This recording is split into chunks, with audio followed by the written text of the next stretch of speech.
আসসালামু আলাইকুম দর্শক। এবারের কুরবানির ঈদ উপলক্ষে বাংলাদেশে এক বংশীয় গরুর আবির্ভাব ঘটেছে।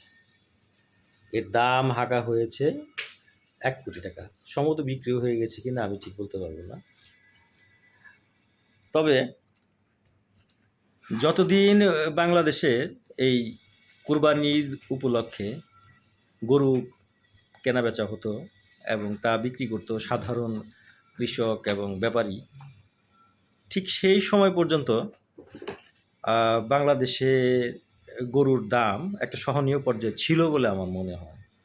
কিন্তু যখনই এই গরুর ব্যবসাটা ধনী লোকদের কাছে চলে গেল এবং অমুক অ্যাগ্রো, তমুক অ্যাগ্রো নাম দিয়ে তারা আত্মপ্রকাশ করল, ঠিক তখনই আমাদের এই কুরবানির ঈদের সময় গরুর দাম আকাশচুম্বী হয়ে গেল এবং সাধারণ মানুষের মধ্যবিত্তের নাগালের বাইরে চলে গেল।